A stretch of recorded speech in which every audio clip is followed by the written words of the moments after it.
E aí, bora falar sobre um dos maiores pesadelos de qualquer estudante: o famoso branco na hora da prova. A gente vai entender por que isso acontece e, o mais importante, como usar a ciência para garantir que essa situação não se repita. Imagina a cena, que é super comum. A pessoa passa dias, às vezes semanas estudando. Se sente preparada, domina o conteúdo, aí senta para fazer a prova, abre o caderno de questões e...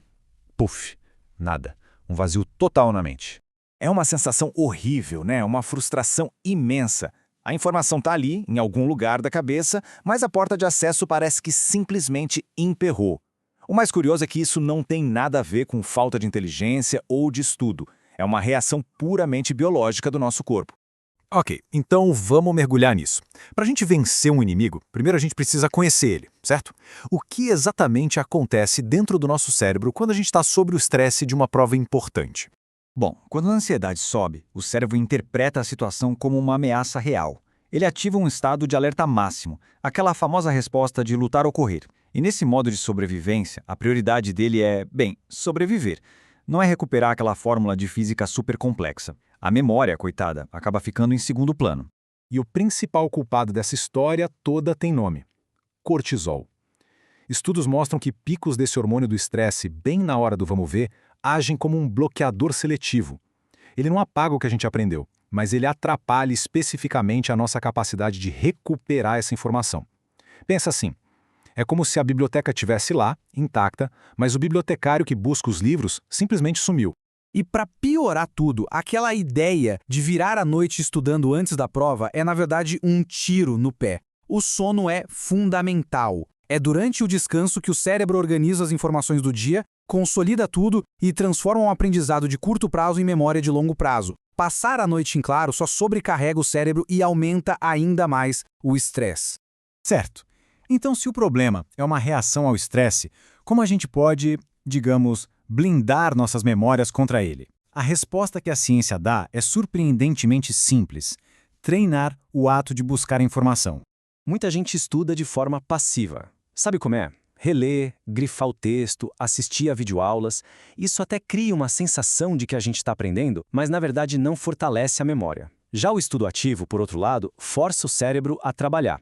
É a diferença entre ver alguém levantando peso e ir para a academia levantar o peso de verdade. E aqui está o pulo do gato: a prática da recuperação, também conhecida como Active Recall. Toda vez que a gente tenta lembrar de algo sem olhar a resposta, seja num flashcard, num simulado ou só explicando a matéria para a parede do quarto, o músculo da memória é exercitado. Cada esforço para buscar a informação fortalece o caminho até ela no nosso cérebro. E olha, isso não é achismo não, a ciência comprova. Uma pesquisa publicada na renomada revista Science mostrou que estudantes que usaram essa prática da recuperação tiveram desempenho super estável, mesmo sob estresse. Já o grupo que só releu o material teve uma queda brusca de performance. Em outras palavras, se testar constantemente cria memórias tão fortes que nem o cortisol consegue bloquear. Mas só praticar a recuperação uma vez não é suficiente.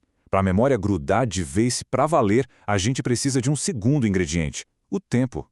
Lá no século XIX, um psicólogo chamado Hermann Ebbinghaus mapeou a tal da curva do esquecimento. Ele mostrou que a gente esquece a maior parte do que aprende logo nas primeiras horas ou dias. E a repetição espaçada é o antídoto perfeito para isso. A ideia é revisar a informação justamente quando a gente está prestes a esquecer. Ao espaçar as revisões em intervalos cada vez maiores, a gente manda um sinal para o cérebro tipo: ei, essa informação aqui é importante, guarda ela. Cada revisão interrompe a curva do esquecimento e vai fortalecendo a memória, o que otimiza demais o tempo de estudo. A teoria é ótima. Mas como é que a gente aplica isso de um jeito prático, sem complicação, no dia a dia?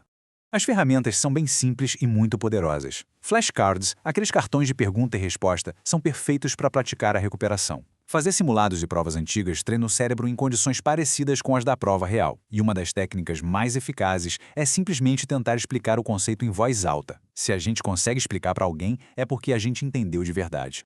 E para quem gosta de tecnologia, aplicativos como o Anki são transformadores. Eles basicamente combinam os flashcards com um algoritmo de repetição espaçada. A gente avalia se a resposta foi fácil ou difícil e o app calcula sozinho qual o melhor momento para mostrar aquele cartão de novo. Ele faz todo o trabalho chato de agendamento. Bom, com tudo isso, a gente chega ao ponto principal: A grande lição que fica aqui é uma mudança de perspectiva sobre o que realmente significa estudar. O objetivo não é passar horas e mais horas relendo o mesmo material até cansar. É sobre usar estratégias inteligentes, baseadas em como o nosso cérebro realmente aprende. Ao focar na recuperação ativa e na revisão espaçada, a gente constrói um conhecimento que é robusto, que é sólido, à prova de estresse. No fim das contas, o poder todo está na estratégia. A mudança de um estudo cheio de ansiedade para um estudo eficiente e com confiança começa com um pequeno passo. A questão que fica é: qual dessas técnicas vai ser a primeira a entrar na sua rotina?